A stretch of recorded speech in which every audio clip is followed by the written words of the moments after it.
When I was here in the 70s, Hosmer Hall was being created.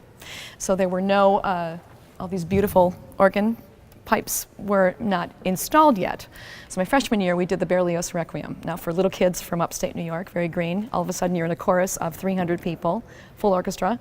There were boxes before, so they had 4 antiphonal brass quartets, 16 timpani across this empty space, and the chorus and orchestra, and it made a lot of sound.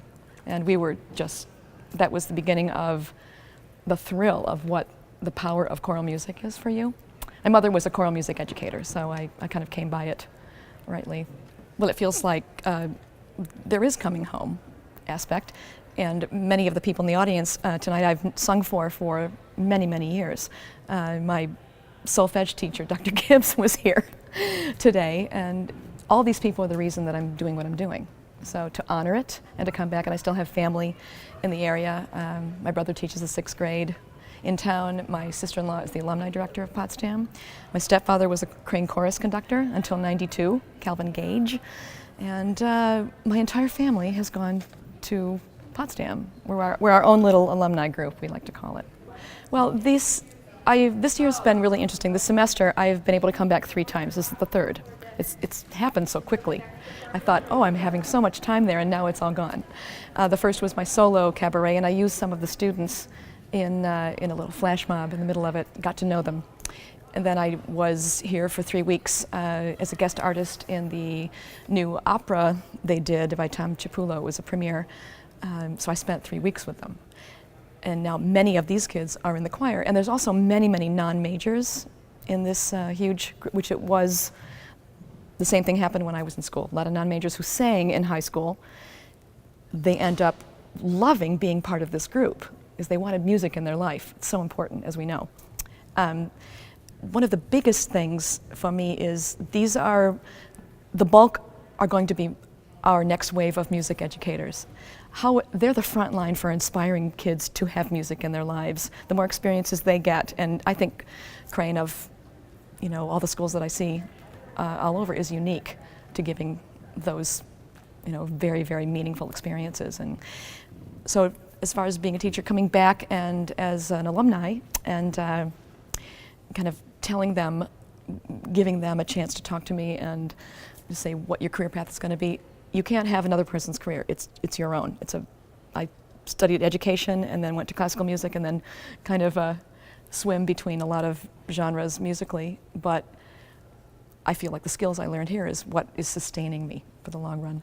When I was in school, I had a wonderful voice teacher and professors that took all these green kids from upstate New York and allowed them to fail.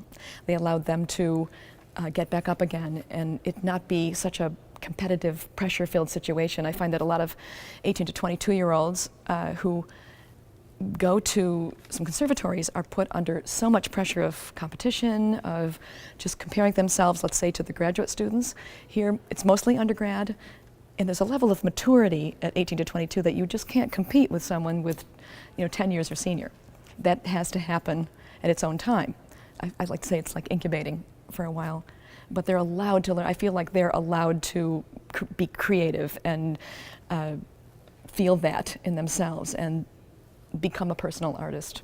What I want to instill in them is the potential of you can take yourself, your voice, whatever you do career-wise will take you wherever you want it to, and let that decision be personal, because it's been my career path. It's my first time working with Jeffrey Frankum. I find him one of the warmest, delightful people, great musician. The spirit of this group of kids who love to be together and sing together and play together is, it's palpable. And the audience many friends and family who come to see them, and they're so proud of them. A show to me is an arc from beginning to end. You take an audience on that journey with you. A lot of things I think I bring to the plate, having had a lot of time in the theater world, is bringing that classical, a little more intimacy to it, and a little more personal edge. So we kind of molded some of the music for that. My husband does a lot of my arranging. He's an orchestrator, which is very convenient for me. But he wrote 1, 2, 3 of the pieces for me. So that, when someone you're lucky enough to have someone write for you, it makes it a lot more comfortable. I like it. You know, it's the first time I've ever done it, and I think it's kind of a twist in a lyric. It's not just all Hallmark cardy, which a lot of these songs tend to be, but there's a lot of storytelling involved, and that element is so incredible.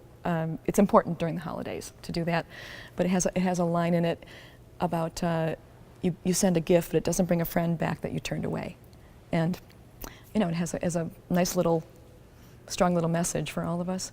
And you know, the holidays are coming at a right time. I mean, the world is crazy, the news is disturbing constantly. We in this room today got to have a break from that, and I think that's the gift that music does for all of us.